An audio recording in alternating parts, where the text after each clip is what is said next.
বিশ্বাসঘাতকতার মূল্য এই দেশে আবার দিতে হবে আপনাদেরকে। আমরা রক্ত জড়িয়েছি বলে আপনারা আজকে সংসদে প্রধানমন্ত্রী স্বরাষ্ট্রমন্ত্রী হয়েছেন। আমার মনে হয় স্বরাষ্ট্রমন্ত্রী আইনের ব্যাখ্যা না দিয়ে সারা দেশে কোথায় কোথায় সন্ত্রাসীরা রয়েছে সেই সকল সন্ত্রাসীদের তালিকা করে তাদেরকে বিচারের ব্যবস্থা করা দরকার। আবার রাস্তায় নামুন, রাস্তা প্রতিহত হতে হবে। আমরা নতুন বাংলাদেশ আবার প্রতারণার রাজনীতি দেখতে চাই না। কারা 94 সালে মাগুরার নির্বাচন আয়োজন করেছিল, ইলেকশনের পর দিন এক নারী অভিযোগ করেছেন ওনাকে ধর্ষণ করা হয়েছে শুধুমাত্র শাপলাগুড়িতে ভোট দেওয়ার কারণে। জেনজিরা 72 সংবিধান আর চাই না।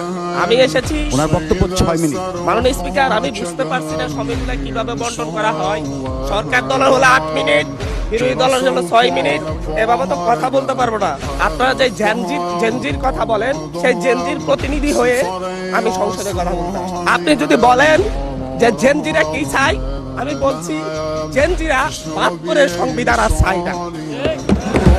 আপনি যদি বলেন জেনজিরা কি চাই, আমি বলতে এসেছি জেনজিরা এটাই চাই, স্বাধীনতার 30 বছর পরে জন্ম নিয়ে আমার মতো যারা সন্তানরা রয়েছে তারা কেন ভোটাধিকার পাই নাই তার জবাব চাই।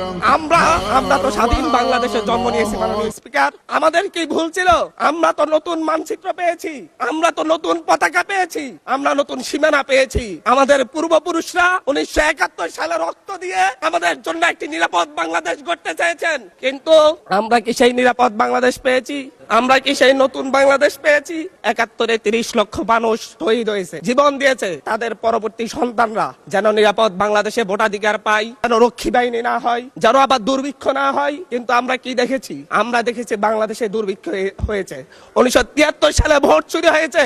আমি এই ইলেকশনে ভোট ডাকাতি দেখেছি। আমার ঘাড়ে বহরে হামলা করা হয়েছে। আমি কি এই ইলেকশনের জন্য নিজের রক্ত জড়িয়েছি? আমি আজকে স্বরাষ্ট্রমন্ত্রী আছেন, মাননীয় প্রধানমন্ত্রী আছেন, আমি এখানে প্রশ্ন করি, আমরা রক্ত জড়িয়েছি বলে আপনারা আজকে সংসদে প্রধানমন্ত্রী স্বরাষ্ট্রমন্ত্রী হয়েছেন। রক্ত জড়িয়ে গুলিবিদ্ধ হয়ে 3 দিনের মাথায় মাননীয় সংসদ সদস্য, আপনার বক্তব্য অব্যাহত রাখুন। 144 ধারার মধ্যে আবার নিজেই গুলিবিদ্ধ পা নিয়ে বের হয়ে গিয়ে সংবাদ সম্মেলন করে বলেছি আবার রাস্তায় নামুন, রাস্তা প্রতিহত হতে হবে। আমরা বলেছি নতুন বাংলাদেশ দিব।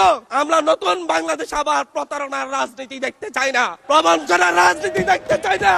যেই গণভোটের পক্ষে আমাদের মাননীয় প্রধানমন্ত্রী প্রচারণা চালিয়েছেন, যে আদেশের পক্ষে মাননীয় সরকার দলীয় সংসদ সদস্যরা প্রচারণা চালিয়েছেন, আজকে এখানে সেই কেন এটা নিয়ে আবার দীর্ঘ আলোচনা হতে হবে।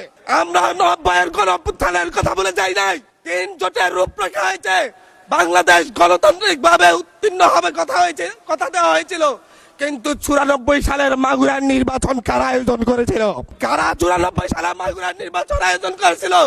আজকে আবার এই সংসদে দাঁড়িয়ে আবার এমন একটা ব্যবস্থা নিয়ে যাচ্ছেন, আরেকবার যে মাগুরার নির্বাচন আয়োজন করবেন না, এর নিশ্চয়তা কে দিবে? আমি আমার সবচাইতে কম বয়সী প্রার্থী হিসেবে নিজের প্রার্থীটা জমা দিয়ে এলাকায় গিয়েছি প্রচারণা করতে। 3বার হামলা শিকার হতে হয়েছে। আমি সংসদ সদস্য হিসেবে এলাকায় গিয়েছি, সেই জায়গায় আমার উপর হামলা করেছে, সরাসরি ভিডিওতে দেখা গিয়েছে। দেশীয় অস্ত্র নিয়ে আমাকে কোপাতে আসা হয়েছে। তারা কারা?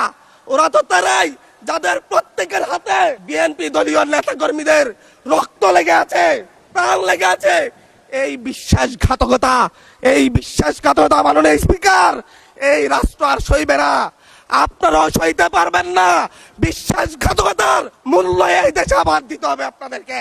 আপনারা যারা আপনাদের ভাইদের রক্ত জড়িয়েছে, খুন করেছে, খুনের মামলা আছে, তাদেরকে আবার পুনর্বাসিত করে আমাদেরকে খুন করার জন্য লেলিয়ে দিচ্ছেন। চট্টগ্রাম থেকে এক সাংগঠনিক নেতাকে পাঠিয়েছে অস্ত্র সহ আমাদের লোকজনের উপর হামলা করতে। ভোটের দিন সকালবেলা থেকে প্রত্যেকটা ভোট কেন্দ্রে অস্ত্র দিয়ে মহড়া দিয়েছে। 30টা ভোট কেন্দ্রে এনসিপির প্রার্থী, বিএনপি 2 জন বিদ্রোহী প্রার্থী সহ কারো এজেন্টকে ঢুকতে দেওয়া হয় নাই।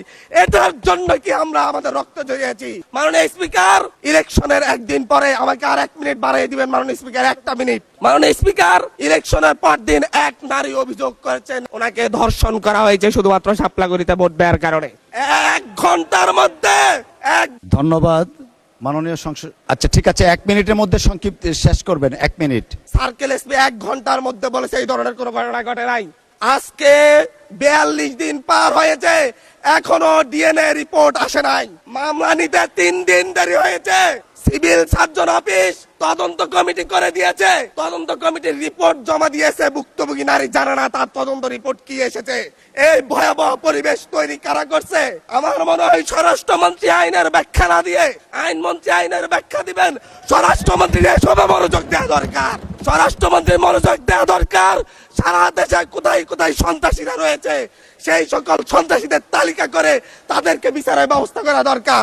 স্বরাষ্ট্রমন্ত্রীর উচিত ধন্যবাদ মাননীয় সদস্য। নেতা কর্মীরা হত্যার শিকার হয়েছে তাদের বিচারের ব্যবস্থা করা দরকার। ধন্যবাদ মাননীয় সদস্য।